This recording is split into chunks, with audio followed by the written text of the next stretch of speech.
I want you to imagine two people.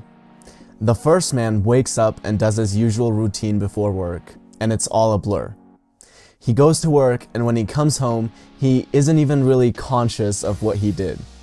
He starts eating the junk food he bought on his way home and watches TV while his wife tries to talk to him. Now imagine another man. He wakes up and tells his wife how thankful he is for their life.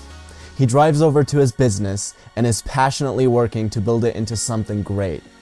He comes home and he and his wife have dinner together while they stay present to the moment with each other. Out of these two people, which one do you think is going to have higher self-esteem? The first pillar is the practice of living consciously. Lately, my hair has been thinning. What I haven't done is this. How come John's hair isn't thinning? How come John has better genetics? Oh, and did I mention that John is also 6'4"? Okay, the reason I haven't done that is because that's a game you can't win. I promise you. I don't care who you are, even John can't win that game. What I have done is what anyone who's practiced building self-esteem in their life would do, and it is this. Improve what you can change and learn to accept what you can't. Improve what you can change and learn to accept what you can't. Now, let me address a common issue. There are people who think that self-acceptance somehow goes against self-improvement. It doesn't.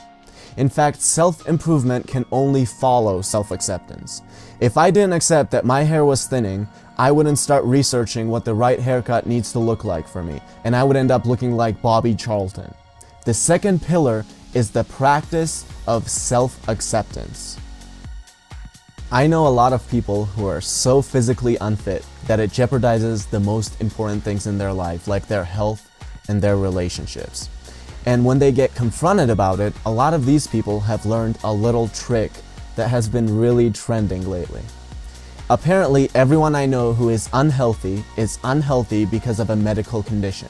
Now, let me just be clear that I'm not saying that these conditions don't exist.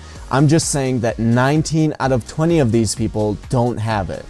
If you do not exercise, if you do not eat healthy, you probably shouldn't be going around telling people how you're overweight and unhealthy because of a medical condition. Yeah, they might treat you like you're the victim, but guess what? The only reason they sympathize with you is because the last thing they care about is whether you're taking care of yourself or not.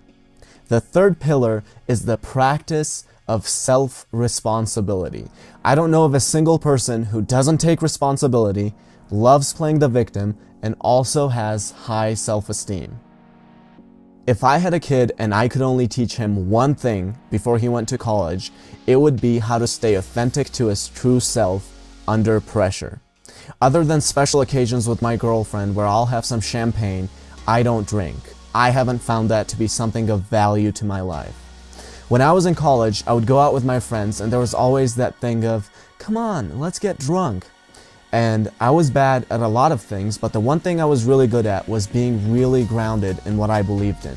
In fact, in almost every case, it turned into guys having respect for it and girls being attracted to it. Now again, I didn't say I sort of believed in it. It was fully standing for what I believed in, 100% unapologetic, and if that was a problem, everyone always knew I could just leave and go have fun somewhere else. I wasn't half-assing anything. The fourth pillar is the practice of self-assertiveness. Now, let me make it clear that asserting yourself doesn't mean lacking social awareness or being pushy. I didn't go to a party where I knew people would be drinking and start converting and preaching. Don't be stupid with this, it depends on the context. I'm going to act a little differently if I'm in a classroom environment than if I'm around friends. But I'm not going to go against my authentic self in either situation. If you meet an entrepreneur who is passionate about his business, and if you also meet a person who is indifferent towards his regular job, the entrepreneur will almost always have higher self-esteem. Why is that? Because the entrepreneur is the modern-day warrior. Just like the warrior has a strong sense of purpose and lives to conquer, so does the entrepreneur. He has higher self-esteem because he lives with a purpose. The fifth pillar is the practice of living purposefully. And finally, the sixth pillar, the practice of personal integrity. Notice how I said personal integrity, not someone else's integrity. I went to a military academy and there were thousands of rules I had to follow, and I broke most of them, and it didn't bother me at all or affect my self-esteem in any way, because those weren't the things that went against what I believed in. But if I act against what I believe in, my inner voice will tell me how I'm worthless over and over again. And only I will know, but when it comes to self-esteem, my inner voice is the one that matters the most. You can't have the voice in your head telling you how worthless you are and build self-esteem at the same time. And these are the 6 pillars of self-esteem by Nathaniel Branden. Notice how each pillar starts with the practice of. Self-esteem is not something you build by reading a book or watching a video. It is something you build by constant practice for the rest of your life.